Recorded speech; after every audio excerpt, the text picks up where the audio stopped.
वहीं गौ तस्कर और गौकशी करने वालों को सख्त चेतावनी। सीएम विष्णुदेव साय ने चेतावनी दी है, गौकशी करने पर प्रदेश को छोड़ दे तो बेहतर होगा।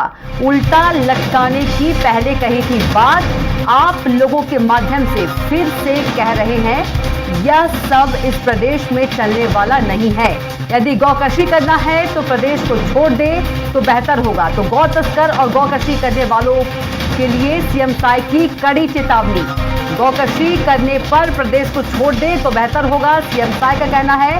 उल्टा लटकाने की भी बात कही है सीएम साय ने। तो कड़ी चेतावनी सीएम विष्णुदेव साय की। गौ तस्कर और गौकशी करने वालों को सख्त चेतावनी।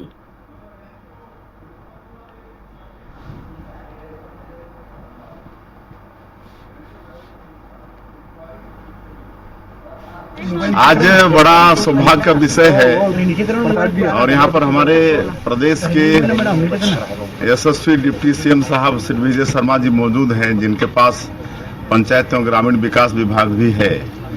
और जिस तरह से आदरणीय हमारे देश के यशस्वी प्रधानमंत्री श्री नरेंद्र मोदी जी ने 15 अगस्त वर्ष 2014 को स्वच्छ भारत मिशन की घोषणा की और इतने वर्षों में उसका फायदा भी हुआ है। करोड़ों करोड़ों शौचालय भी बने हैं ग्रामीण क्षेत्रों में और एक आदत स्वच्छता की सब में आ भी गई है। और हमारे ग्राम पंचायत में भी शौचालय का निर्माण घर घर हुआ है। और पहले सिर से मैला ढोने की प्रथा थी, लेकिन अब वो बंद हो गई है। लेकिन अब जो सेप्टिक है वो मशीन से साफ होगा, इसलिए डीसलज वाहन आज यहाँ पर उपलब्ध कराए हैं पंचायत एवं ग्रामीण विकास विभाग से हमारे डिप्टी सीएम साहब। और ये ICICI बैंक का जो CSR का मद होता है उससे ये उपलब्ध करा रहे हैं।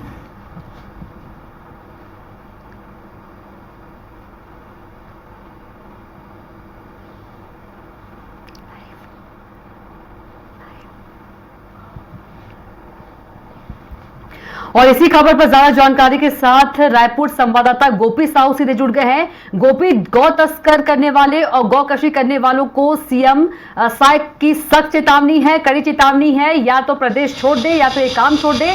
साथ ही उल्टा लटकाने की भी बात कही है सीएम साय ने। जी बिल्कुल, जिस तरीके से लगातार गौ तस्करी के मामले प्रदेश में सामने आते रहे और बीते दिनों राजधानी के मोमिनपारा में जिस तरीके से गौकशी की घटना सामने आई, जिसमें घर में गाय को काट कर उनके मांस को बेचा जा रहा था। और ऐसी जानकारी है कि इस गौ मांस को जो है मटन शॉप में ले जाया जाता था, उसका मिक्स करके मटन के साथ में मिक्स करके इसे बेचा जा रहा था। तो कई लोगों के धर्म भ्रष्ट करने की भी बात इसमें सामने आई। साथ ही जिस तरीके से सनातन धर्म में गाय को माता की तरह पूजा जाता है और वहाँ पर जिस तरीके से घटनाएं घटित हो रही थी, कहीं पर गाय को पहले मारा जाता था और उसके बाद ऑटो से भरकर ऑटो में रखकर उसे लाकर मोमिनपारा में घर में काटा जाता था। और इसमें 200 लगभग 26 किलो जो गौ मांस है वो बरामद हुए थे। इसके बाद से लगातार राजधानी में एक माहौल देखने को मिला। लगातार जो विश्व हिंदू परिषद, बजरंग दल और जो हिंदू संगठन के लोग थे उन्होंने विरोध किया, एसपी कार्यालय का घेराव किया। इसी बीच एक बड़ा बयान जो है वो मुख्यमंत्री विष्णुदेव साय का है। उन्होंने कहा है कि गौ तस्करी, गौकशी करने वाले जो है वो सुधर जाए। यदि या तो वो ये काम छोड़ दे और नहीं छोड़ सकते तो ये राज्य छोड़ दे, क्योंकि छत्तीसगढ़ में इस तरीके के कोई भी काम जो है वो चलने वाला नहीं है। अपराधियों को उल्टा लटकाकर सीधा कर दिया जाएगा। ये जो बयान है वो उप मुख्यमंत्री गृह मंत्री विजय शर्मा ने कहा है कि ऐसे लोगों को उल्टा लटकाकर सीधा कर दिया जाएगा। तो कहीं ना कहीं सरकार ऐसे मामले में गंभीर और सख्त नजर आ रही है कि ऐसे आरोपियों पर जो कड़ी कार्रवाई करने की बातें जो है वो की जा रही है। क्योंकि लगातार जो गौ सेवक हैं, हिंदू संगठन के लोग हैं, वो आरोप लगाते रहे हैं कि पुलिस के संरक्षण में, कई ऐसे बड़े लोगों के संरक्षण में गौ हत्या की जाती है, गौकशी की जाती है और उसके बाद घर घर तक गौ मांस जो है वो पहुंचाया जा रहा है। राजधानी में बड़ा मामला सामने आया था जिसमें गौकशी का एक मामला में 226 किलो जो गौ मांस है वो बरामद थे।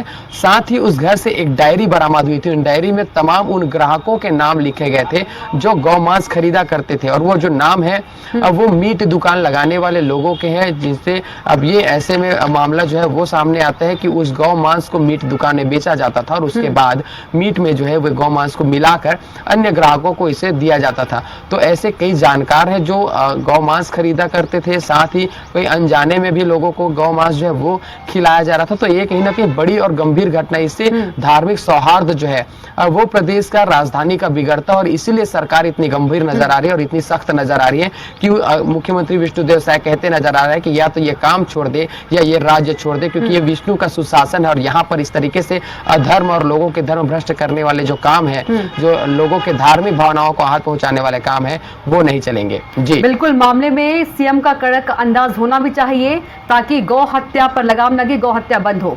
गोपी जी बिल्कुल, गौ हत्या बंद हो, क्योंकि कई सारे ऐसे मामले सामने आते हैं जहां पर फिर जो धार्मिक सौहार्द है वो बिगड़ते हुए नजर आते हैं, क्योंकि जो हिंदू संगठन के लोग हैं या फिर जो हिंदू सनातन धर्म को मानने वाले लोग हैं, उनकी भावनाएं कहीं ना कहीं आहत होती है, और जब वो सड़कों पर उतरते हैं तो फिर जो दिक्कतें हैं वो उनका सामना आता है। ऐसे में फिर जो बयानबाजियां हैं वो तेज हो जाती है। राजनीति हर बार इन गौ हत्या के मामलों में देखने को मिलती है। गौ तस्करी का एक मामला सामने आया था, जिनमें तीन आरोपी जो है डरकर पुल से कूद गए थे और उनकी मौत हो गई थी, और इसके बाद कुछ लोगों को जो है जेल में वो डाल दिया गया था। तो इस तरह के लगातार मामले सामने आते हैं और ऐसे मामलों को सरकार काफी गंभीरता से लेती है, और इसीलिए इस तरीके से कड़े रुख में मुख्यमंत्री विष्णुदेव साय नजर आते हैं। हालांकि जो सीएम है वो सरल स्वभाव और सौम्य के लिए जाने जाते हैं, लेकिन जब भी ऐसे गंभीर मामले आए हैं तो वो उनका कड़ा जो बयान है, उनके जो कड़ा रुख है, वो बिल्कुल प्रदेशवासियों को देखने मिला, और आरोपियों को कहीं ना कहीं जो पुलिस प्रशासन है उनसे भी कहीं ना कहीं ऐसे बयानों के बाद से उन्हें एक बल मिलेगा, क्योंकि ऐसे लोगों के खिलाफ में कार्रवाई की जाएगी। हालांकि आरोप लगातार रखते रहे कि इसकी जानकारी पुलिस प्रशासन को रही है, पुलिस प्रशासन के संरक्षण में ऐसे कार्य जो है वो हुए हैं, लेकिन सरकार की इस तरीके से बयान से वो सनातन धर्म के मानने वाले लोगों को एक विश्वास जो है वह भी जगेगा कि अब छत्तीसगढ़ में इस तरह के मामले देखने को नहीं मिलेंगे, विष्णु के सुशासन में ऐसे देखने को नहीं मिलेगा। सरकार ये चाहती भी है कि ये इस तरीके के मामले कोई सामने ना आए, क्योंकि इससे सरकार की, प्रशासन की छवि जो है वो धूमिल होती है, जो कहीं ना कहीं सरकार के लिए काफी नुकसानदायक हो सकता है, और इसीलिए इस कड़े रुख के साथ में सीएम नजर आ रहे हैं। जी बिल्कुल गोपी, कड़े बयान के साथ आरोपियों पर, अपराधियों पर कड़े अंजाम भी होने चाहिए। तमाम जानकारी के लिए आपका बहुत ही धन्यवाद।